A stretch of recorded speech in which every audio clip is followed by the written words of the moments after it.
Eu não conheço ninguém que tenha começado um relacionamento daqueles bem sérios, daqueles que resultam num casamento de uma maneira apressada. Eu já vi casamento acontecendo por conta de relacionamentos que foram começados por digamos, encontro virtual. Não nada de Tinder, nada dessas coisas. Antigamente as pessoas mandavam mensagens e um amigo conhecia o outro. Isso acontecia. Isso porque relacionamentos verdadeiros, eles não nascem por conta da pressa, eles são construídos. E talvez os únicos exemplos que pareçam contrariar isso sejam os exemplos dos jogadores de futebol, né? Da noite para o dia, eles amam aquela pessoa e aquela pessoa ama aquelas jogadores, mas da mesma maneira que eles se casam, eles rapidamente rompem o seu relacionamento. Mas a vida real não é assim. Todo relacionamento verdadeiro, ele exige tempo. E tempo para conhecer, para ouvir, para caminhar junto. Tempo para que o relacionamento consiga se aprofundar.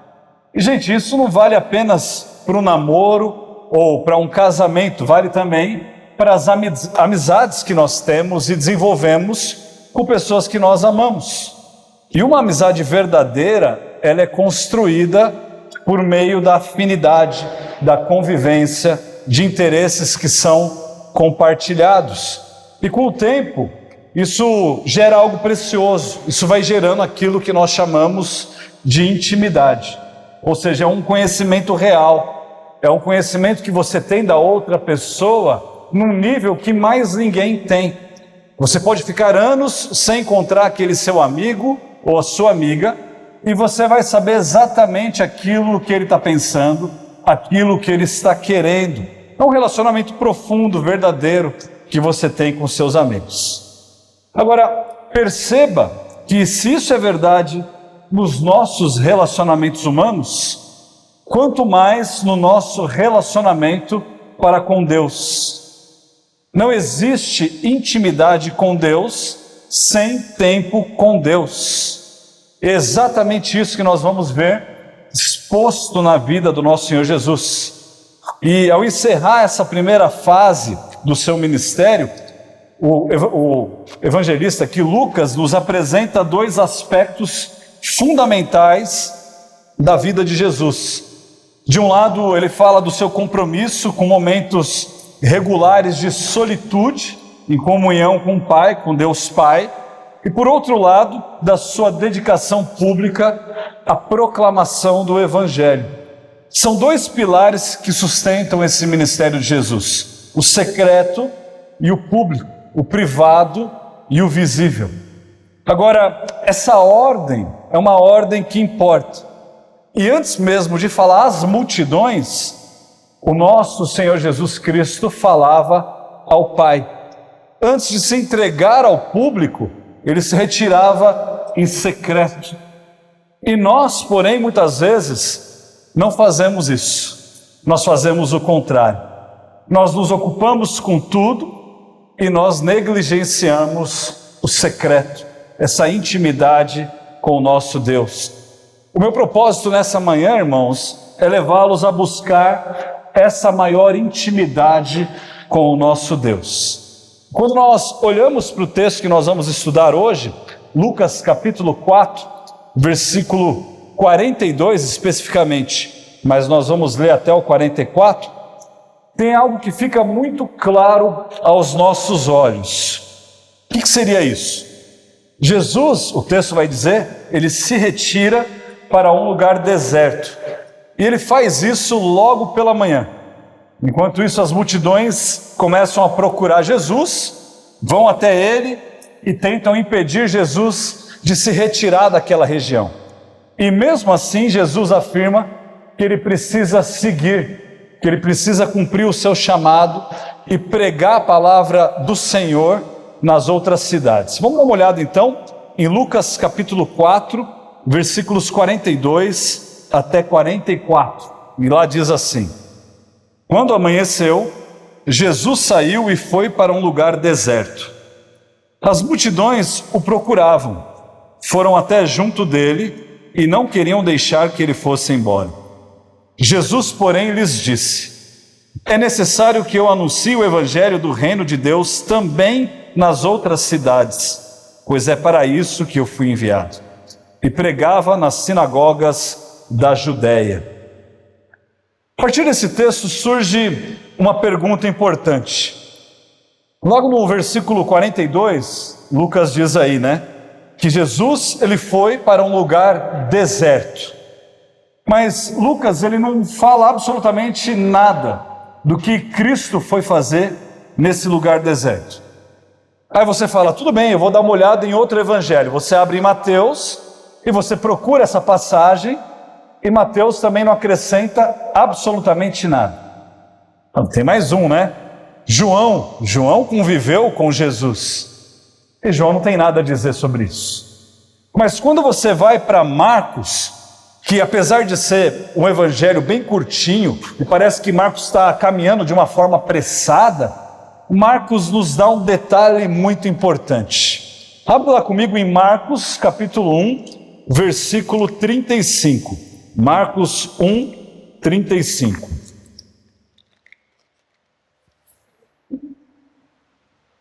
Lá diz assim: tendo se levantado de madrugada, quando ainda estava escuro, Jesus saiu e foi para um lugar deserto e ali orar. Ou seja, aquilo que Lucas descreve como uma retirada, Marcos está nos descrevendo como um momento de comunhão.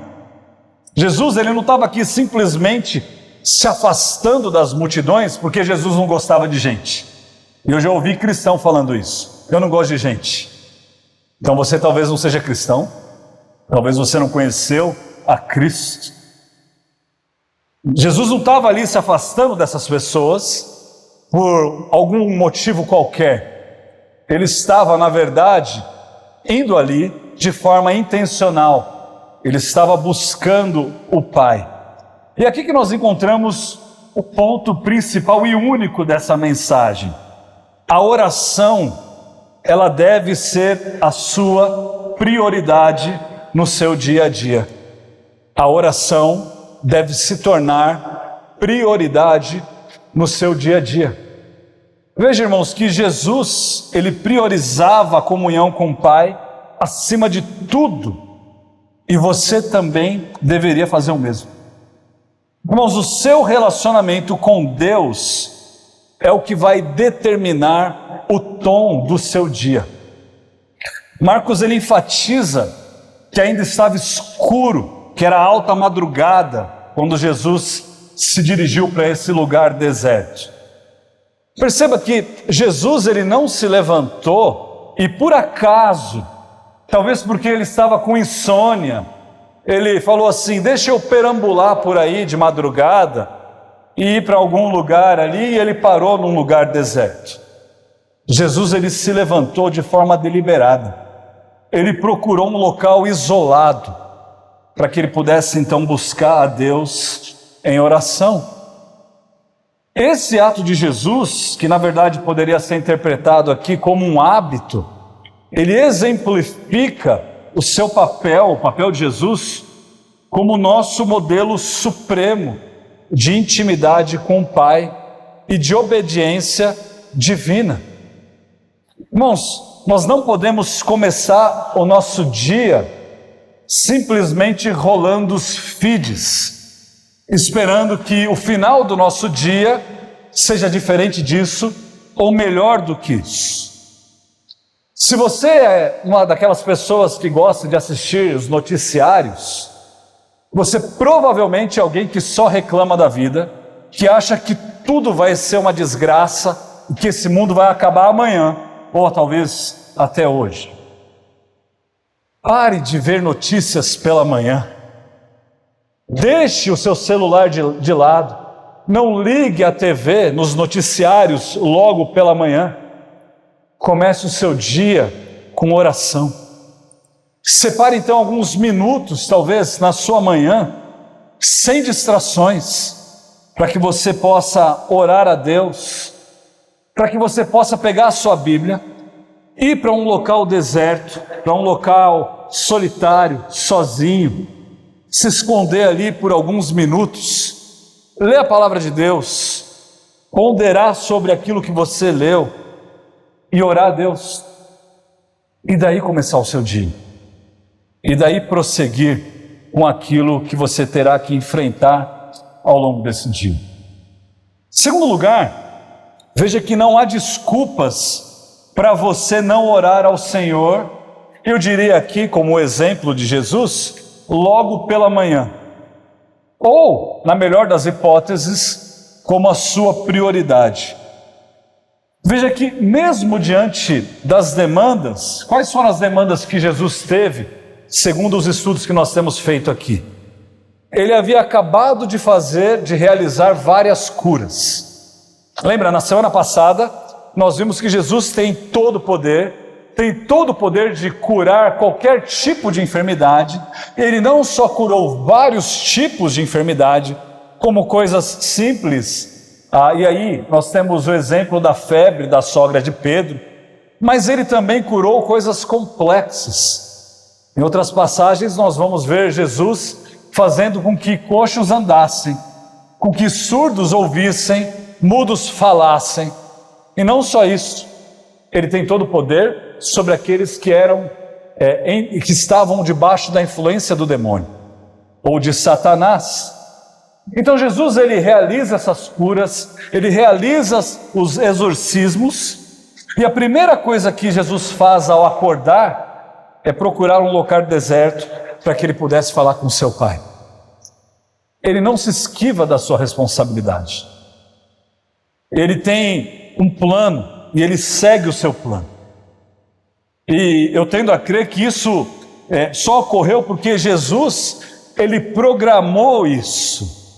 Isso não foi por acaso, irmãos. Ele também não usou o fato dele ter ficado curando as pessoas ali e exorcizando as pessoas até tarde da noite no dia anterior, porque provavelmente ele estava cansado, para que ele dissesse assim: bom, já que eu fiz a obra de Deus, eu não preciso me relacionar com Deus. Já que eu curei tantas pessoas, já que eu libertei tantas pessoas da influência de Satanás, agora eu posso descansar um pouquinho mais, posso dormir até tarde, e eu não preciso orar. Pelo contrário, após um longo dia e um dia intenso de ministério, Jesus, ele sentiu uma necessidade de se retirar para um lugar isolado e se derramar em oração ao seu Deus, ao seu Pai. O que muitos podem interpretar como uma mera rotina, nós não devemos enxergar dessa forma. Irmãos, Jesus, ele não fazia isso simplesmente porque era algo automático, mas porque ele dependia de forma deliberada do Pai durante momentos críticos do seu ministério e do seu trabalho. Não confunda algo automático com uma dependência real, verdadeira de Deus. Jesus não orava porque ele tinha que orar e era isso que aconteceria. E ele faria isso querendo ou não querendo. Não. Jesus, ele dependia de Deus Pai e por isso ele orava. Por que nós deveríamos julgar a nossa própria situação em nosso trabalho, no nosso dia a dia, diferente? Por que nós podemos achar que nós não precisamos fazer exatamente isso que Jesus está fazendo? Não seria para nós uma necessidade ainda maior de nós orarmos ao nosso Deus e dependermos de Deus ainda mais quando nós enfrentamos o nosso dia? Por isso, pare de dizer que você não tem tempo para orar. Pastor John Piper, ele disse uma frase que você provavelmente já ouviu um pastor falando isso aqui milhares de vezes, mas eu quero que essa frase ressoe na sua cabeça ao longo desse dia. E a frase foi a seguinte: um dos grandes usos do antigo Twitter e do Facebook será provar no dia do juízo que a falta de oração não se devia à falta de tempo. você tem tempo para orar. Você só escolhe não orar. Você só escolhe outras coisas. Você só escolhe o entretenimento no lugar da oração. Dedique-se à oração 1/10 do tempo que você dedica a alguma coisa que você goste. E eu tenho certeza absoluta que você vai ver um milagre acontecendo na sua vida. Não tenho dúvidas disso. Se você tirasse 1/10 do tempo que você dedica às redes sociais, às séries, à TV, às músicas que você ouve, a qualquer outra coisa, e dedicasse esse pequeno tempo, talvez não tão pequeno assim, à oração, você veria milagres acontecendo todos os dias na sua vida. Você precisa disso. Você precisa disso. Em terceiro lugar, essa situação de Jesus nos ensina que quanto maior for a sua atividade pública, maior a sua necessidade de intimidade com Deus. E aí você talvez fale assim: ufa, esse ponto aqui não diz respeito a mim. Afinal de contas, eu não dou aula de Bíblia, não dou aula na igreja, não sou professor, eu não canto aqui, eu não me exponho publicamente. Mas não é disso que eu estou falando. Veja que quando Jesus ele exercia intensa atividade de maneira pública, ele buscava se sintonizar com Deus ainda mais. Ele procurava se aproximar de Deus Pai à medida que ele curava e abençoava os outros. Você não tem influência sobre as outras pessoas? Você não se relaciona com as outras pessoas no seu dia a dia? E talvez, com quanto mais pessoas você se relacione, mais você precisa orar. Isso porque o sucesso legítimo de qualquer ministério público, ele vai nascer dessa dedicação no secreto. E não existe ministério público legitimamente abençoado por Deus sem que seja alimentado num local secreto, num local de oração. Veja, irmãos, que seja quem for, nós só podemos nos levantar diante das pessoas, em público, e falar com essas pessoas, se primeiro nós nos prostrarmos diante de Deus em oração. Não espere que isso seja algo diferente no seu dia a dia, porque você não é pastor e nem evangelista. Você fala: eu não fui chamado para isso, eu não tenho esses dons. Mas você vive diante das pessoas, você lida com as pessoas dia a dia, você vai se relacionar com elas, e a sua influência, sendo um cristão, vai ser uma influência que vai levar essas pessoas à proximidade de Deus, ao distanciamento de Deus. Ou seja, o seu ministério, seja lá qual ele for, ele é também um ministério público. Martinho Lutero, ele repetidamente é citado ao dizer o seguinte: eu tenho tanto a fazer que eu passarei as primeiras 3 horas em oração. E aí o nosso coração corrupto, legalista, olha para essas declarações e pensa assim: bom, se Lutero falou isso, eu, o Zé Ninguém aqui, preciso ser que nem Lutero, vou fazer igual ele. E aí você negligencia o seu trabalho, se dedica a 3 horas de oração. Acorda às 4 horas da manhã, toma um copo de café reforçado e vai orar. E entre oração e dormir e acordar, para se manter acordado, você faz isso e sai orgulhoso. E chega atrasado no trabalho, né? E faz questão de falar para todo mundo que só fez isso porque você estava orando. Não é disso que eu estou falando. Não é nada disso que eu estou falando. O que nós estamos dizendo aqui, e eu não sei se isso é um exagero que Lutero utilizou aqui, é que nós, à medida que entendemos, estamos expostos e lidando com almas e o seu próximo é uma alma em necessidade de Cristo, e talvez o seu próximo, mais próximo, seja o seu cônjuge, seus filhos, você precisa orar mais. Você precisa estar em conexão com Deus. E quanto mais exposição, mais a necessidade de oração. Eu sei que essa frase de Lutero parece um exagero. E ela pode até ser um exagero. Mas de verdade, isso pode muito bem ser uma realidade na sua vida. E eu não tenho dúvidas aqui, porque eu conheço a capacidade humana de pessoas que chegam ao absurdo, por exemplo, de adolescentes, eu vou falar aqui de adolescentes, de comprarem fraldas geriátricas e usarem fraldas geriátricas para não saírem da frente do videogame. Você fala, não, isso é absurdo demais. Para! E contabilize aí quantas horas você gasta diante das redes sociais ou séries ao longo de um mês. Depois vai falar mal desse adolescente, que provavelmente tem algum problema, um problema sério. Você é capaz de ficar jogando conversa fora por horas. Você é capaz de ficar assistindo séries, maratonando essas séries por horas.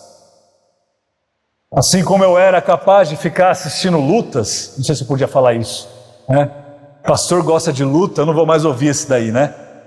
Até outro dia. Você é capaz de ficar assistindo filmes até o outro dia, mas não é capaz de ficar 5 minutos orando. Eu me recordo muito bem de uma conferência de jovens, quando eu era ainda jovem, uns 2 anos atrás, e aí o pastor, ao começar a conferência, ele falou assim, jovens, eu quero que vocês dediquem 1 minuto em oração antes de nós começarmos a conferência. Passaram-se 15 segundos. E aí você começa a ouvir aquelas conversinhas. Aí o pastor disse assim, eu pedi 1 minuto em oração, e vocês não são capazes de orar por 1 minuto. Passamos aqui 15 segundos e vocês já estão dispersos. Nem existia telefone celular naquela época. Não existia rede social. Qual que era a desculpa? Nós não dedicamos nada à oração. E talvez você ache que isso não é necessário, porque afinal de contas, como eu disse, você não tem esse ministério público. Então quer dizer que você é um ermitão. Você vive isolado. Você não conversa com ninguém. Deveria. Deveria. Porque não existe vida cristã em isolamento. Você não foi chamado a se isolar das pessoas. Você foi chamado a ter relacionamento com as pessoas. E se isso é uma realidade na sua vida, você precisa se arrepender. E não só se arrepender, você precisa mudar. Você precisa mudar. Em quarto lugar, se você negligenciar essa prática, certamente você vai ter consequências graves. Jesus ele dedicava tempo considerável à oração para proteger a sua atividade de possíveis desvios espirituais, interrupções que poderiam acontecer. Irmãos, ele utilizava a oração como se fosse um contrapeso contra os perigos que ameaçavam a sua obra. E esses perigos, eles aparecem continuamente, todos os dias, eu diria todas as horas, em todas as circunstâncias, em todas as oportunidades que você tem de se relacionar com alguma pessoa. Ou seja, negligenciar o hábito de você se retirar de forma ocasional dos seus afazeres, das coisas que você faz no seu dia a dia, né? E você se afastar e você ir ali orar, é você assinar uma declaração de que você vai cair. É assinar uma declaração de que você vai deixar com que outras coisas tomem e se tornem prioridade no seu dia a dia. Nós vivemos numa época caracterizada por urgência, por pressa. Nós não temos paciência. Nós não conseguimos esperar nada. Eu me lembro, antigamente, de ter feito uma visita à Bahia, fui para Salvador, já faz muitos anos. E o pessoal dizia para mim lá que em Salvador, o pessoal não tem paciência no trânsito. Mas saindo de São Paulo, falava, olha, eu acho que eles têm muita paciência. Mas logo eu percebi que as regiões do Brasil trazem, culturas completamente distintas. E assim que o farol abria, alguém começava a buzinar. Talvez eles fossem mais calmos em outras situações do que nós paulistanos aqui, mas lá pelo menos o sinal não podia ficar verde que você já ouviria uma buzina. As coisas não mudaram, as coisas só pioraram quanto a isso. A agitação e esse envolvimento que nós temos constantemente com as atividades diárias são as coisas que nos mantêm ocupados de uma forma perpétua. Irmãos, isso coloca a nossa alma em risco, porque nós sempre estamos ocupados com alguma coisa e, consequentemente, não temos tempo para oração, não temos tempo para aquilo que deveria ser a nossa prioridade, não temos tempo para dedicarmos a Deus. E nós cedemos para tudo quanto nós desejamos e nós abdicamos da oração. É um videozinho aqui, principalmente para homens, é um like ali, ou um look ali, é uma série a colar, mais uma conversinha ali. Em questão de horas, eu já deveria estar dormindo.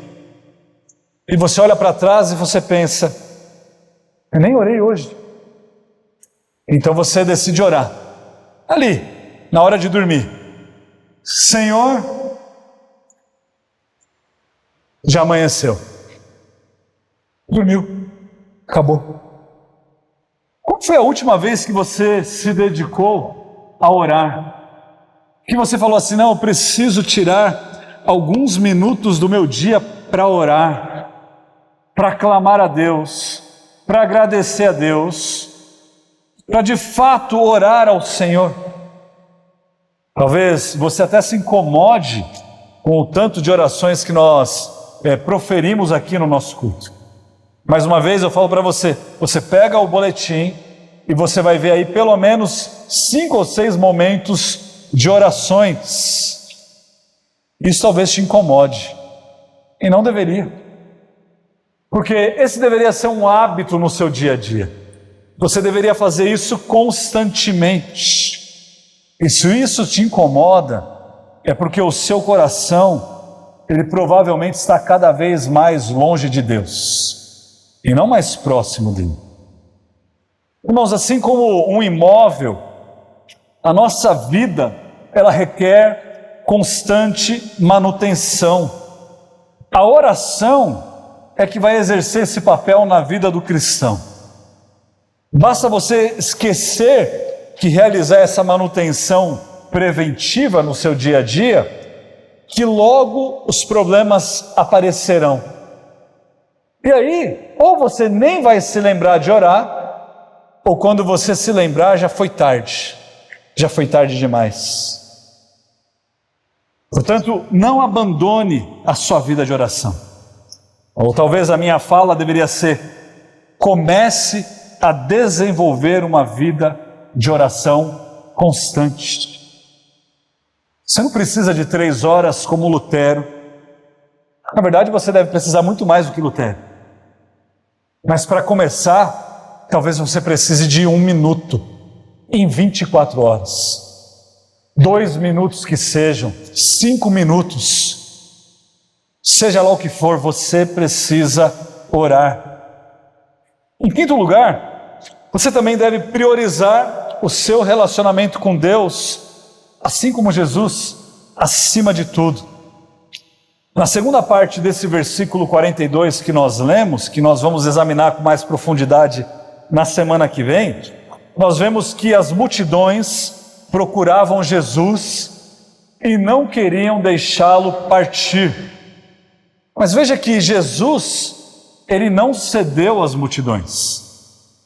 Jesus não falou assim, já que vocês estão pedindo para eu vou ficar mais um pouquinho. Não. Jesus priorizou a comunhão com o Pai e ele prosseguiu com o seu ministério.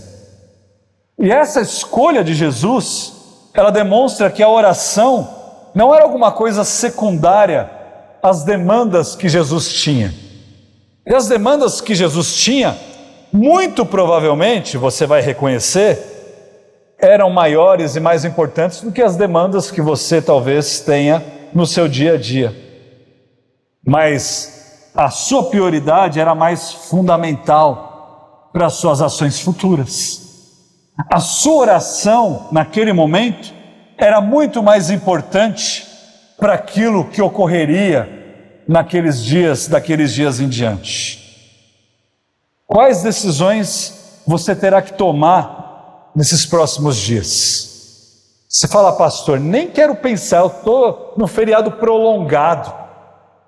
Mas se você tiver alguma decisão importante para tomar, eu tenho certeza que isso está te incomodando e vai continuar te incomodando, seja feriado ou não. Depois do almoço, depois que você tirar aquela pestana, você vai lembrar daquelas decisões importantes que você tem que tomar. E aí sabe o que você deveria fazer? Não é consultar um amigo, não é perguntar para o ChatGPT, Cláudio ou qualquer inteligência artificial, o que eu devo fazer nessa situação. Haja como alguém que é muito inteligente, como eu, sábio e tudo, mas que está em dúvida. Não é assim que funciona. Retire-se, vá orar, clame ao Senhor, peça a Deus orientação, leia a sua palavra, mas não faça como antigamente fazíamos, né? Abra a Bíblia, leia, fala, então Jesus falou comigo agora. Não é assim que funciona. Se você tem aqueles, como que chama? Cartõezinhos, caixinha de promessa, né? Caixinha de promessa. Leia o versículo, memorize o versículo, mas não use aquilo como uma caixinha de promessa. Bom, Deus não trabalha dessa forma, ok? Lembre-se de que é Deus que está no controle de tudo.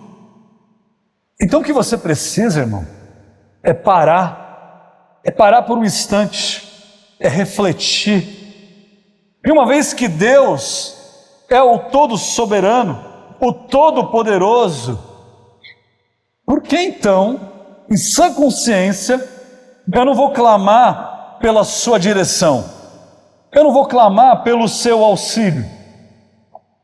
Eu já ouvi ateu dizendo para cristão, e aí o ateu diz assim, né? Meu Deus, se eu acreditasse num Deus todo-poderoso e soberano, o que eu mais faria era orar, era descansar na certeza de que esse Deus está no controle de todas as coisas. Enquanto nós cristãos temos isso ao nosso dispor e fazemos o seguinte: para que orar então? Para que orar? O que te impede de fazer isso no seu dia a dia? Você não precisa parar tudo que você está fazendo. Você não precisa, como os muçulmanos, trazer um tapete, virar para determinada posição no globo, na bússola, né? Se ajoelhar diante de todos tantas vezes por dia e orar. Você pode orar a Deus em todos os lugares, em todos os momentos. Você nem precisa fazer isso de voz audível. Você pode orar a Deus numa oração silenciosa. E basta, porque o nosso Pai Celestial, o salmista nos diz, é como se Ele curvasse para nos ouvir. E os seus ouvidos estão atentos à nossa voz, ao nosso clamor. Por fim, irmãos, nós devemos orar como Jesus. Jesus, ele dava muita importância à oração em momentos que eram momentos decisivos. No batismo ele orou. Antes de escolher os 12, ele também orou. Antes de realizar esses milagres, ele orou. Na transfiguração, que ainda nós veremos, ele orou. No Getsemane, na cruz, o nosso Senhor Jesus orava. O que nós aprendemos com esses exemplos é um padrão que nós devemos seguir. Todos esses exemplos foram momentos cruciais. E nós também precisamos orar em momentos cruciais. O que você vai comer na hora do almoço não é tão crucial quanto o que vai acontecer no seu relacionamento com aquela pessoa. Então você precisa identificar essas prioridades. Porque parece que nós oramos mais pelo que nós vamos comer, né? Só para cumprir tabela, do que nós oramos sobre decisões tão importantes. Nós oramos pelo café da manhã, pelo almoço, pela janta. Eu não estou falando para você parar de orar por isso. Mas quando eu tenho que tomar uma decisão super importante, o que eu faço? Eu sou o cara. Eu não preciso de ajuda. Não preciso de direcionamento. Eu sei o que fazer. Irmãos, antes das grandes decisões, como a escolha dos seus 12 apóstolos, Jesus orou. Quando ele ia realizar milagres, ele orou. Quando ele estava angustiado, ele clamou a Deus Pai. Quando ele estava ali diante de momentos de glória, naquele momento da transfiguração, ele ora. Antes de tomar qualquer decisão importante no trabalho, no relacionamento, no casamento, numa mudança, porque as pessoas mudam só procurando um melhor emprego, maior salário, uma melhor qualidade de vida. Entenda, não há melhor qualidade de vida em mudar-se para uma cidade que não tem igreja. Igreja saudável. É piorar a sua qualidade de vida e não melhorar. Entenda isso. Quando você tem que tomar decisões financeiras, ore a Deus, clame a Deus, crie o hábito de orar antes das reuniões. Você tem reunião importante no seu trabalho, ore. Você vai fazer provas importantes, ore. Você tem situações, conversas difíceis, com pessoas difíceis, ore. Você vai viajar? Ore. Palavras simples, irmãos. A oração tem um lugar vital na vida do cristão. Alguém pode orar e não ser um cristão, mas alguém não pode ser um cristão e não orar. Isso foi uma frase dita por R.C. Sproul. A pergunta que eu te faço é a seguinte: o que é que tem te afastado da oração e, consequentemente, de Deus? Muitas vezes, quando nós vamos a Deus em oração, nós não temos vontade de orar.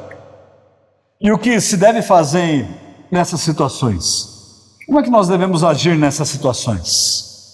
Eu deveria simplesmente parar de orar e ficar esperando até que eu tenha vontade de orar a Deus?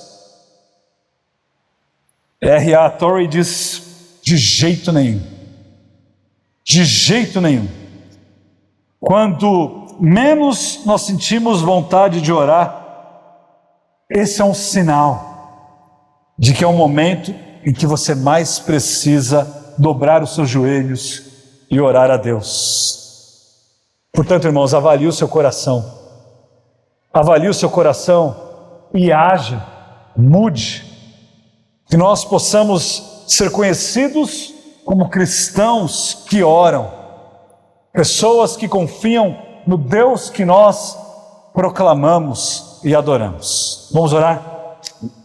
Santo e eterno Deus, pedimos a sua ajuda, ó Pai, por meio do seu Santo Espírito, Que o Senhor, ó Deus, nos leve a nos tornarmos uma igreja de oração, uma igreja que ora e que ora constantemente.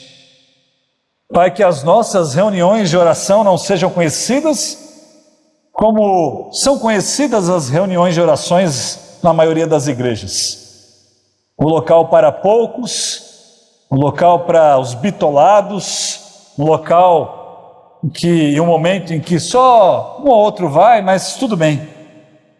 Mas que as nossas reuniões sejam reuniões que de fato nós possamos, ó Deus, clamar ao Senhor, agradecer ao Senhor e descansar na sua vontade.